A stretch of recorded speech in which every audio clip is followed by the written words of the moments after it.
Live आपकी आवाज। नमस्कार, मैं श्रुति चांदा। स्वागत है आपका इंडिया आज तक टीवी लाइव में। चलिए बढ़ते हैं आज के समाचारों की तरफ।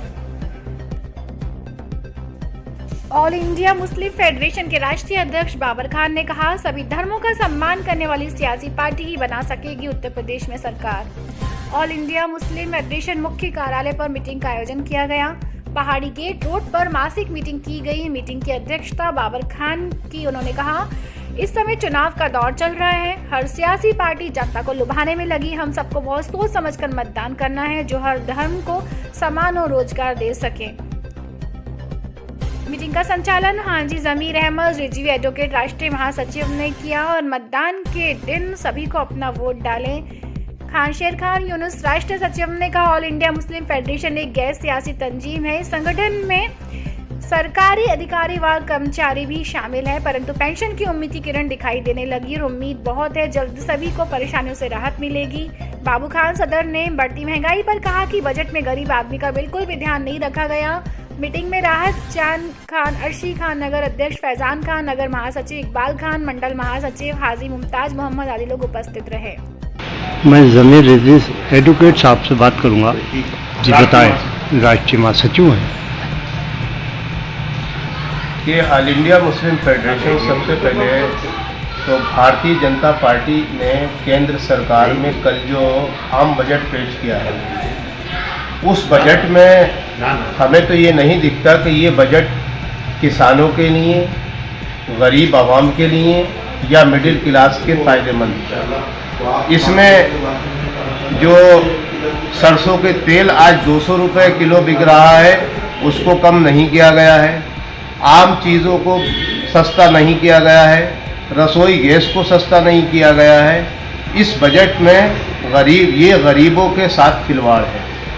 नौकर पेशा लोगों को इनकम टैक्स में कोई रियायत नहीं दी गई है और सरकार अपनी वाहवाही लूट रही है कि बजट हमने बहुत अच्छा पेश किया गया है। साथ ही रेलवे का भी बजट पेश किया गया है। तो भारत के 135 करोड़ जनता को नई रेलें नहीं चाहिए। भारत के 135 करोड़ जनता को रेलवे के किराए में कमी चाहिए। आज रेलवे का किराया भी बहुत बढ़ गया है। और दूसरे ये कि जब टिकट वापसी करते हैं तो कोई पैसा वापस नहीं मिलता। बजट में ये बात होना चाहिए थी कि मिनिमम डिस्काउंट के बाद, काटने के बाद, कटौती के बाद स्लीपर क्लास का टिकट, फर्स्ट एसी का, थर्ड एसी का वापस किया जाए। दूसरे ये कि किराए भी कम किए जाए, स्लीपर क्लास का भी और first AC, third AC, general class का, उसमें किराया कम किया जाता रेलवे का।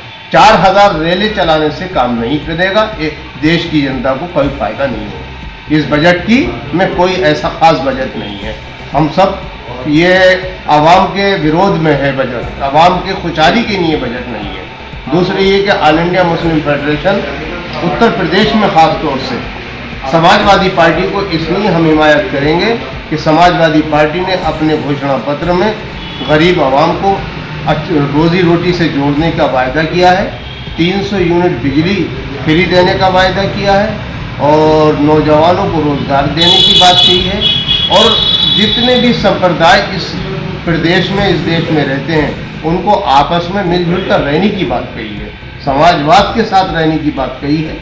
ये उनका चुनावी घोषणा पर स्वागत योग्य है। हम उसका स्वागत करते हैं। उनके इन आधार पर ही हम समर्थन का भी ऐलान करते हैं। और ऑल इंडिया मुस्लिम फेडरेशन चाहती है कि मुसलमानों को रिजर्वेशन दिया जाए, मुसलमानों को सरकारी और गैर सरकारी नौकरी में रिजर्वेशन दिया जाए, मुसलमानों के बच्चे IAS और तमाम सहूलात। और सबसे बड़ी बात यह है कि इस प्रदेश के अंदर जो फिरकावाराना मामलात हैं, जिसमें सिर्फ मंदिर और मस्जिद की बात हो रही है, जिसमें कहा जा रहा है कि राम को हम लाए थे और राम हमें लाएंगे, ये बड़े अफसोस की बात है कि राम क्या कहीं चले गए थे हिंदुस्तान छोड़ के, जिनको ये लाने की बात कर रहे हैं। अरे राम तो भगवान है, सबके दिल में है, जो उनको मानता है उसके दिल में वास करते हैं। ये क्या राम को लाएंगे? ये तो राम के नाम पे गरीब सीधे लोगों को जो समझ नहीं पाते उनको भड़काते हैं, उनका हवाला देते हैं, राम के नाम पे वोट लेते हैं, फिर उनको भूखा मारते हैं। अरे जो बात कर रहा है समाजवादी कि अखिलेश जी के 10 रुपए की थाल के अंदर मैं पेट भरवाऊंगा गरीबों का, ये है काम की बात। इस पर बात नहीं करते। भाजपा वाले राम की बात और मंदिर की बात, मस्जिद की बात, इसके अलावा उन्हें इस मुल्क के लोगों की परेशानी नहीं दिख रही, इसके अलावा उन्हें पेट्रोल नहीं दिख रहा है जो 60 रुपए से लेके 110 रुपए तक पहुंच गया। गरीब आदमी कैसे मोटरसाइकिल चलाएगा, कैसे ट्रक और कैसे गाड़ी लोग चलाएंगे अपने, और कैसे रोजगार को बढ़ावा देंगे। तो हमें ये देखना है कि हमारे प्रदेश में और देश के अंदर जो अमन की बात करे, हिंदू और मुस्लिम के बीच में एकता की बात करे, जो नफरतों को खत्म करने की बात करें, हम चाहते हैं कि उत्तर प्रदेश के अंदर ऐसी ही पार्टी को समर्थन किया जाए और ऐसी ही पार्टी के मुखिया को चीफ मिनिस्टर बनाया जाए।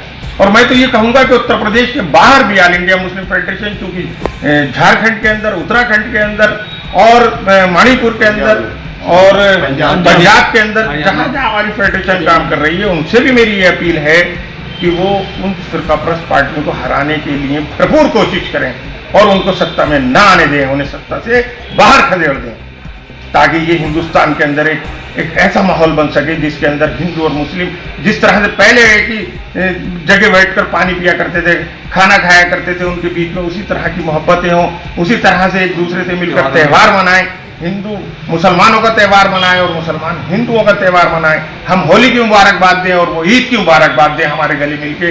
वो दिन कब आएगा उसकी ख्वाहिश में हमारा जो है जिंदगी गुजर रही है। हम चाहते हैं कि इस मुल्क के अंदर हम वो ख्वाहिश अपनी पूरी कर सकें। धन्यवाद।